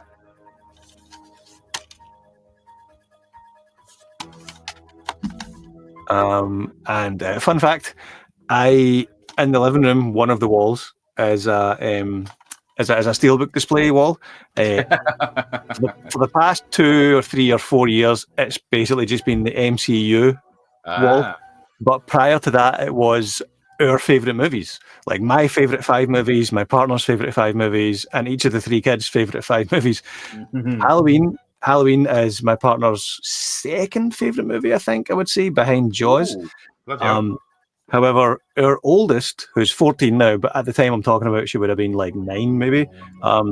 Whenever this was on the wall like this, she would always not like it, so she would turn it around to that. And then when she went to bed, I'd turn it back to that. Because to get you. Who else is going to torment your kids if you're not? Hang on, I've not said the other one. No, you're done. You're done. You got too many things. No. The people want to see. Here's the American Steelbook Blu-ray release. Nice. I'm not sure about the cover. Why is it looks like he's wearing a face? I guess it's the shadow, isn't it? Yeah, I think it's like a watercolor effect. The shaker thing. Yeah. Yeah. There we Oh, go. we're done now, are we? Showing off. We're done now, yeah. Yeah, Michael Myers hasn't heard of this one, so check it out, Mike. You might like that. It took me years to realise he's holding a knife in that poster. I'm the same. It took me like years before I realised that as well. Yeah, it's not obvious. And the knuckles that people say is a screaming face. No, in fact, it's the opposite for me. It took me years to realise. Maybe I'm even wrong, but that's supposed to be a pumpkin, though, isn't it? Yeah. Yeah, it took me years to. I like the knife. I knew, but the pumpkin, I didn't. Well, twig. exactly. You wouldn't know. We rarely have pumpkins in the UK, so yeah. Yeah. Yeah, that's now that you mention it, that's such a random thing. We didn't have trick or treating where I grew up at all. Not me. Like it wasn't something like that. It wasn't the nicest of areas. So like the idea of going around, door to door was just. So I genuinely, for like until I was like 16, I thought trick or treating was just an American thing. Like I thought nowhere in the UK did it. And then as I grew up, I realized, oh, we just have really violent neighbors. You want some skag, boy? Right. It's worse than that. Okay. Michael Myers would run away from my street. That's Halloween 1. This is Halloween 2.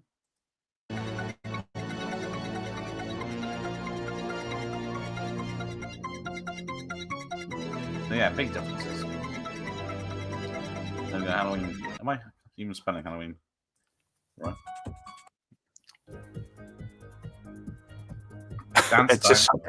It's just such a dance DJ remix. It's got a beat. I got to fast forward or something. What's in between then? Kills. Then we get Kills, which sound like.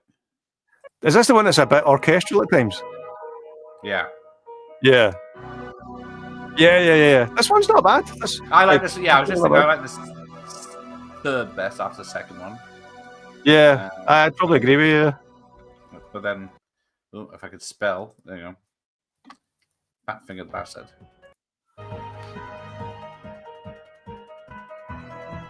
And then this one's like a mashup of the first two. It is, isn't it? Yeah. Yeah. A bit of dance and a bit of beat. I think I might get. I've not been desperate to get any of them, but I might actually pick up Halloween Ends. That may be one I would listen to. Yeah. I would pick up the album. Sorry, not Halloween Ends. Halloween Kills. The middle one. Yeah. Yeah. Or if they did like a vinyl box set of the three of them, and it wasn't stupidly expensive. Then we'll just back to one. Back to ones. It's a bit simple, isn't it? Yeah. Right. So that's the Halloween's done. Now I've got one more because I can't be bothered. Right. Star thing. To my favorite spoilers.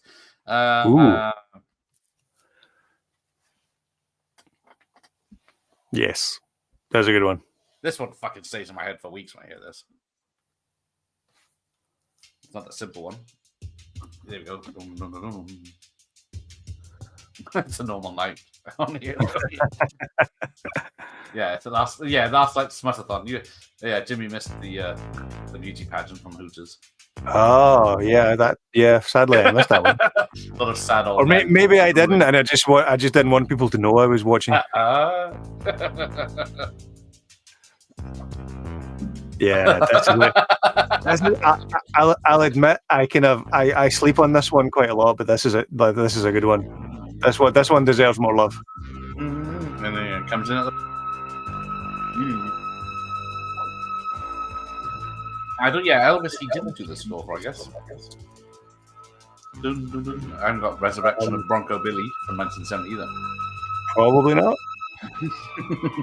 Short, this one, if they released, I don't remember seeing this one on physical media anywhere. I don't even remember on VHS. Kids getting shot for ice cream. Having a look on Discogs just now. So directed. Someone watching me as well. LBS. Oh no, there is an LP, like a original release LP. Yeah, I bet it's silly money, is it? £50 plus $4.99 shipping. It's not going to happen, but yeah. No, that's not going to happen. If I'm hoping, I pick up random ones from the charity shops. Like I found Dragnet. I never expected to see that in a charity shop. Or I did the same. Splash. I got Dragnet for like £1 in a charity shop. Yeah. Yeah, I never thought I'd ever see it for £1, Yeah. whatever, £2 in mine. It is similar to Escape to New York. I will give it that. Yeah, there is. Yeah, there's definitely you can draw a line between the both. Yeah.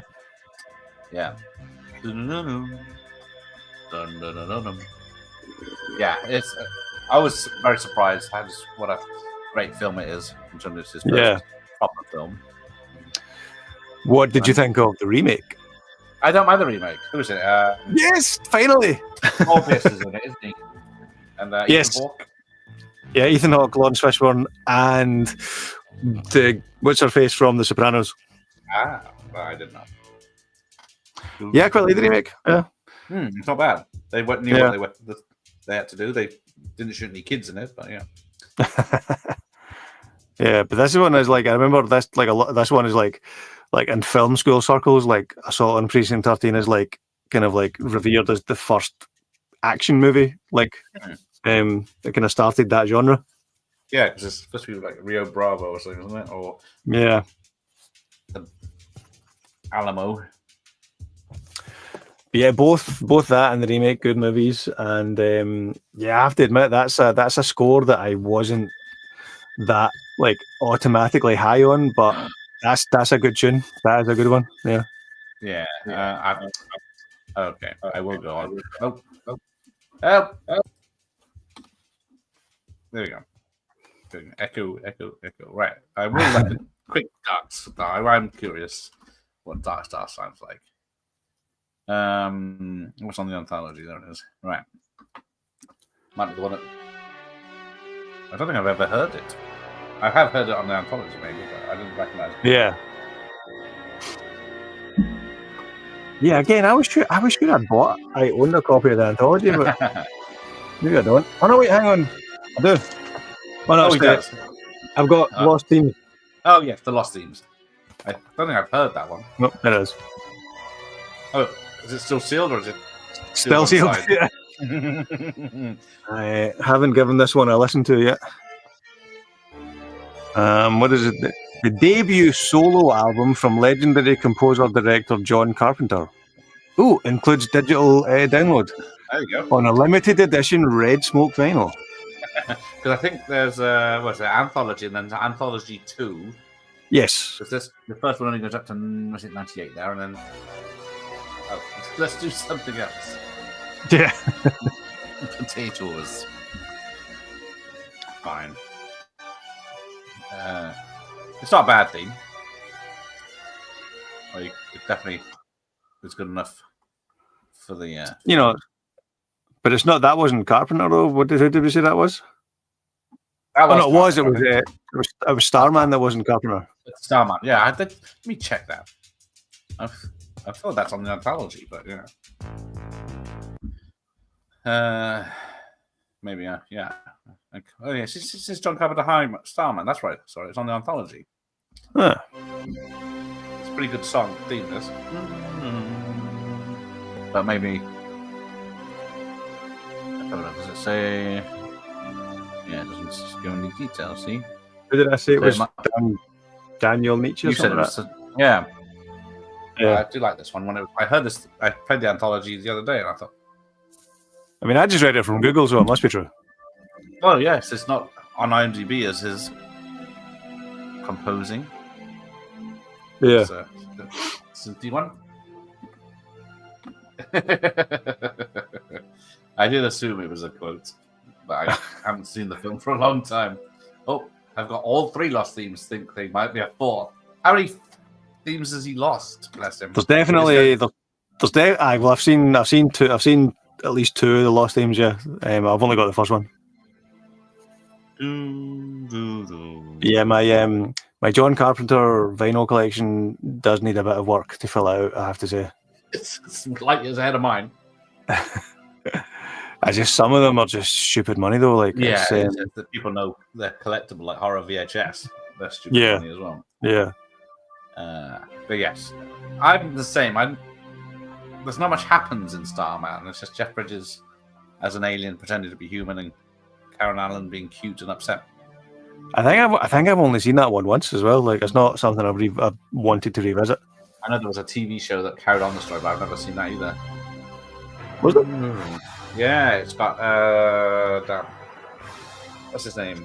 Hayes, who was an airplane as Jeff Bridges' part. Oh, Robert Hayes. Robert. Yes. Yeah. I've Interesting. never seen it. I think he was playing the alien. But there we go. That is the John Carpenter themes for today. There we go. This is definitely very end of film type thing. Yeah. This is almost too epic for John Carpenter, the way that goes there. Like, Yeah. It would, yeah, the vinyl slash would collect them if I had the money. I could be asked. It is. I don't have the money because I spend it all on the vinyl. And 4Ks. Yeah. But that's yeah. Some people spend money on cars. Some people have fancy clothes. I have pre-marked T-shirts, but I spend money on this crap. Crap. That's the wife talking. Yes, lovely collection of movies and lovely soundtracks. Exactly. Collectible crap. Hey, I am way up too late as well, so we'll just wrap this up before we turn in 5 more minutes. Was it 5 to midnight? Just time enough to say goodbye. Indeed. Thanks for pushing the start time, mate. Appreciate that. No, it suited me as well, so that's all right. Oh, Goblin. Yeah, I don't know Goblin very well, but yeah, I can listen to some stuff. What did they do again? The Suspiria, was it? Yes. Who did Dawn of the Dead? Was that them as well, or was that someone else? No, that was I was looking at that album like just before I came in here when I was fishing these records out. That one was like, it's lying on the floor because I was like, I had 3 minutes to grab as many Carpenter ones as I could find and bring in. Yes, that's it. Go to Primark and then you can spend more money on vinyl and VHS and 4K. Exactly. Yes, exactly that. Yeah. Exactly that. I think I got You don't need a £50 Versace T-shirt, but you do need 5 copies of the thing on Steelbook, obviously. I think Dawn of the Dead was Goblin. There you go. Huh. I think there's different soundtracks depending on which version you Yes, watch. there's a few different versions of that, I'm sure. It's like Legend was mentioned earlier that has a Tangerine Dream soundtrack originally, but then that was done away with for someone else. Yeah. See Josh Dayson as PJs all day. That way he can get presets for me as well. Thank you very much, Josh. What's Thank you. Well, let's not do a that just shows you how little I know. Your top. So rather than a full ranking, then what's your top Carpenter scores and your top Carpenter movies? Holy shit, we could be here all night with that. Research. Yeah, give me your top 2 or 3. 3. I'll give you 3. Films in no particular order. Shit. Big Trouble in Little China's definitely there. The original Halloween is always there. That's 2 already. And what am I going to watch? I'm trying to think what he's done now. I'd watch Escape from New York because I'm more the action man, obviously. Right. And then scores. Scores. Let's have a look. Scores. That's better mother.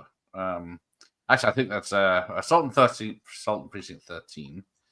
Then I would listen to probably Halloween 3.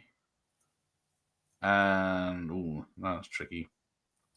And then probably Big Trouble in Little China. Wow. There's a lot of love for Halloween 3. That's surprising. Yeah. Yeah, I do. I like the digitized synth of that one. Oh, The Thing, Assault, and Halloween for Josh. I guess that's films and soundtracks. Yeah, let us know if you're talking about film in the comments. Your top 3 Carpenter scores, but also your top 3 Carpenter movies. Yeah. Oh, yeah, Michael Madsen on Fog, Halloween, Thing, They Live, and Christine. That's more than 3. He's done his own work. They're all my favourites again. Yes, Fog Zombies imminent. Yeah. I used to have a fogging machine. I would have, except it's noisy as fuck. Oh, I've got a wee tiny portable one that I use for product photography. When that's on the shelf there. Right. It's the size of. It's basically a glorified vape. You know? There you go. Because mine was a Yeah. big thing that made a lot of noise. That actually works surprisingly well. Just I don't vape, but I've been on shoots where they've just got two or three guys who'll vape for if it's a close enough shot, like a close up of a face or a product, Okay. you can just vape and blow it in, and you get the shot. How healthy that is for the two or three guys on the crew who are doing that, I don't know. But they seem quite happy to just stand there and get their hit. Yeah, I'll get paid to smoke. Yeah. Oh, that was films, probably scores, but we'll swap the salt and the thing. There you go. Right. No, grape sodas, not vapes. Right. Right. What were yours three then? Scores and films while we're wrapping this up. Top three films is The Thing, Big Trouble, and Escape from New York. Right. Top three scores is Escape from New York, Big Trouble, and probably They Live. Was that no horrors in the scores then? No, I'm not. It's. I mean, the Halloween score is iconic, but it's not. It's not a favourite of mine at all. But I get that it is iconic and it is good, obviously, but it's not. Yeah. Halloween's not. Wouldn't bother my top 20 films of all time. The score doesn't bother my top scores of all time. It is a great movie and a great score, but it's just not one of my greatest. Like I said, it's my partner's second favourite movie of all time. Oh yes, there you go. I think she was exposed to that as a 10-year-old, and just rather than have nightmares, she just fell in love with the movie. Well, exactly. As it should be. Ian's got Fog, Thing, and Halloween. There you go. He's gone for the horrors. Right. Yeah. I think a lot of people do. Like, there's a lot of people do go for the horrors. Like, there's a big, and like you said, like there's the in terms of like collectability, the horror genre is probably the most collectible, both soundtracks and the actual movies. That's the trouble. It is. Yes. Too fucking collectible. Yeah. But yes. Let's wrap this up because Josh is going to be up in 6 hours. Do what I do. don't think double shot or something. I need to do the school. I need to do the school run, so I don't need to get up until about probably 8 a.m. So that's not too bad. Yeah, I got 7:30. So, what am I? Another Scotsman on tonight. A Scotsman, Terence McGuana. We're watching Burt Reynolds in Stick from 1985. And what are you up to? Wait, that's tonight? That's tomorrow night. I'm not saying Tomorrow again. What am I doing this week? I don't have any live streams scheduled. Whenever I do a live stream, like They seem to be last minute. It's very much like I have time tonight. I haven't done my live stream in a month or two. So, like, the plan from the beginning, from last January, was to do one a month and just go through my letterbox list. But I haven't done one since February, and that was talking about January's movies. So the next one is going to be talking about March and April's. Yeah, maybe. That's going to be a long one. I know. I had one. So on Wednesday or Thursday, I had one scheduled. Like, it was 7:00. I scheduled the live stream. I put it on Instagram and everything. And then I got a text from my mate saying, "You do know that you can go to the IMAX premiere of Mission Impossible tonight?" And I was like, yes. "What?" And I was like, "It starts at 8:50. It was 8:26." And I was like, I can make that. So I jumped in the car and zoomed to the IMAX. And like, as I'm walking from the car to the cinema, I'm buying my ticket, and I'm ordering my ticket because I've got the card. I'm ordering my ticket in my seat. And then as I'm literally walking up the escalators, I'm putting a post on Instagram cancelling the live stream saying, "Sorry guys, there's no live stream tonight because I forgot about Mission Impossible." Screw you guys. So, I'm going to miss I'll hopefully get another live done this week, but I suppose the Mission Impossible review, I'm going to record that tomorrow morning and hopefully have that up tomorrow night. Spoilers. It's a bloody good movie. A bloody good movie. That's what we like to hear. Yeah. It's in my opinion, it's one of the best of the franchise. Oh, here we go. Which is surprising. First viewing though, isn't it? Yes. I'll be going again on Friday with the kids after we finish our rewatch of the franchise. I'll be going again on Friday. But yeah, it's from what I've heard, it's had mixed reviews. It has had mixed reviews, but I thought it was amazing. I really thought you didn't like Gladiator 2, so can we trust you? I think so, because my second watch of Gladiator 2, I enjoyed it better. Not Gladiator, right? Dune 2 as well. Dune Tune as it is. But Dune 2, yeah, not a fan of that. Not a fan of Dune or Dune 2. I did like Gladiator 2, and I did like the Rob Zombie Halloween, so what do I know? Fuck's sake, yeah, this is it doesn't speak for us. Wrapping it up, so yes, Mike can come back on in June, because we've only just done bloody Fangoria, so I don't know how keen he is. We only did it, when did we do it? The 11th. It's only the 20th. So yes, bide his time till next month. Yes, Dune. I didn't enjoy it. I liked it better the second time I watched it, but I still didn't love it as much as I liked Dune 2 better than I liked Dune 1, but I still didn't like either of them. I just think Dune 2 was just less shit than Dune 1. See, Sean's Dune 2 is excellent. I know. Look, the vast majority of people love it. I get that.